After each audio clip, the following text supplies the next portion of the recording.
To my দুবৰী blog সকলোলৈকে স্বাগতম জনালোঁ। হাৰ্দিক দুৰ্গা পূজা শুভেচ্ছা। লগতে আপোনালোকৰ ভাল হওক, এইবাৰ ভালকৈ পূজা চাওক। আমি এইবাৰ পূজাত ঘৰলৈ যাম, মানে গাঁৱলৈ যাম। চ' ভাবিলোঁ আপোনালোকক কথাখিনি কওঁ। অহাকালি যাম, অলৰেডি পেকিং হৈ গৈছে।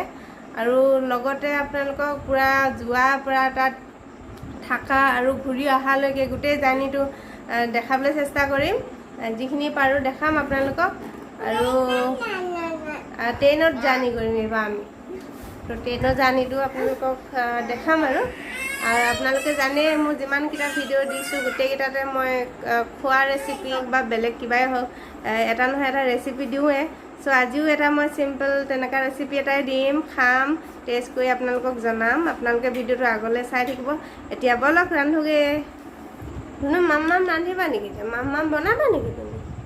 হা মাম কি পাপাই জোকাই থাকে তোমাক? হা পাপাটো জোকাই থাকে। কাইলৈ ক'ত যাবা? আইতাৰ ঘৰত যাবা? আইতাৰ ঘৰত যাবা? অ' ননু ছোৱালীজনী আইতাৰ ঘৰত যাব আমাৰ।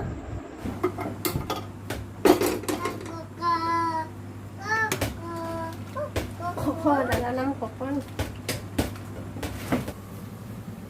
আজি মাংস আধা কিলো, আদা নহৰু, তাৰপৰা বিলাহী এটা দিম, আলু দুটা দি দিম, মিঠাতেল, দালচেনি, ইলাচি এইখিনি দিম। আৰু লগত ধনিয়া পাউডাৰ আৰু জিৰা পাউডাৰ, জালুকৰ গুড়ি অকণমান দিম। তেনেকৈ চিম্পুল পটাপট খোৱা ৰেচিপি এটাই ৰান্ধিছোঁ আজি। মিঠাতেল দিলোঁ, কেৰাহীখন গৰম হৈ গৈছে অলৰেডি। তেল গৰম হৈ গ'ল। এতিয়া দালচেনি এটুকু আৰু তেজপাত এখিলা দি দিছোঁ তেলতে।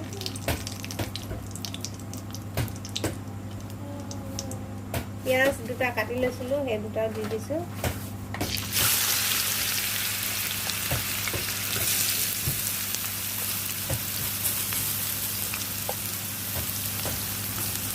পিঁয়াজখিনি ৰঙচুৱাকৈ ভাজি লওঁ।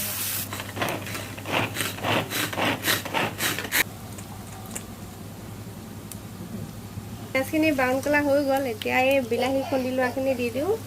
এতিয়া এইখিনি দি অলপ ভাজি থাকিম। আৰু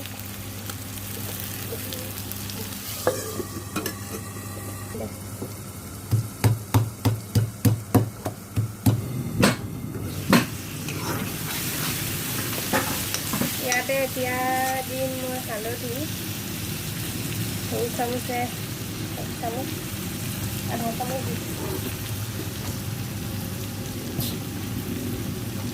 ধনিয়া পাউডাৰ সৰু চামুচ 1 চামুচ, জিৰা পাউডাৰ সৰু চামুচ 1 চামুচ,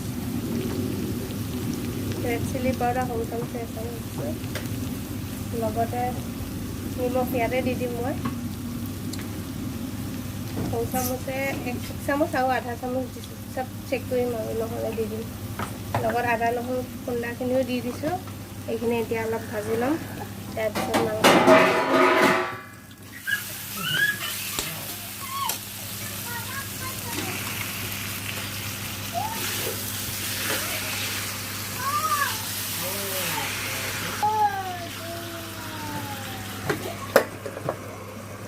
জুইটো ল' ফ্লেমত কৰি থৈ দিম এতিয়া অলপ দেৰি।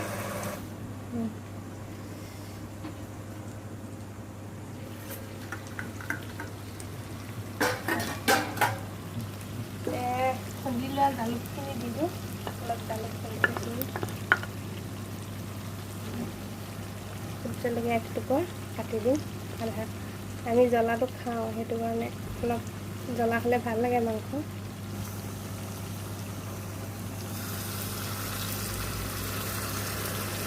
মাংসটো পুৰা তেল আছে, বহুত তেল দিছে মাংসত।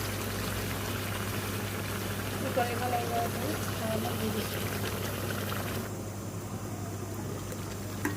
আমাৰ মাংস ৰেডি হৈছে। মই ইয়াত অলপ নেমু চেপি দিওঁ, কাৰণ বেছি মিঠা হ'লেও খাব বেয়া। আৰু তেল বহুত লৈছে মাংসটো, ইমান তেল হ'লে বেয়া। অকণমান নেমু চেপি দিওঁ।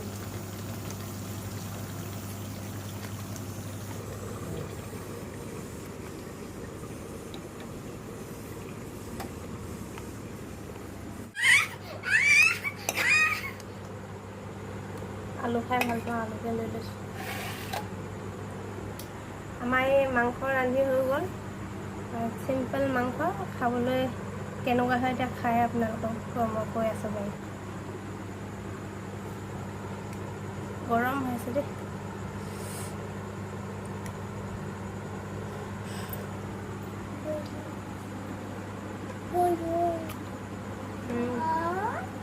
টেষ্টি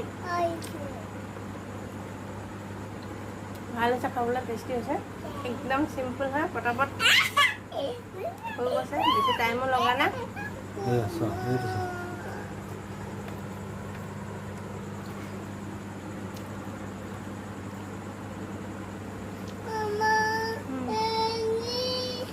একদম সহজ পদ্ধতিৰে বনাইছোঁ আৰু বহুত মানে জল্দি হয় এনেকৈ বনাই খালে। তো ভিডিঅ'টো আজিলৈ ইমানতে সমাপ্ত কৰিলোঁ। যদি আপোনালোকৰ ভিডিঅ'টো চাই ভাল লাগিলে তেনেহ'লে লাইক শ্বেয়াৰ কমেণ্ট কৰিব, চেনেলটো ছাবস্ক্ৰাইব কৰি দিব আৰু ভিডিঅ'টো শেষলৈকে চোৱাৰ বাবে ধন্যবাদ।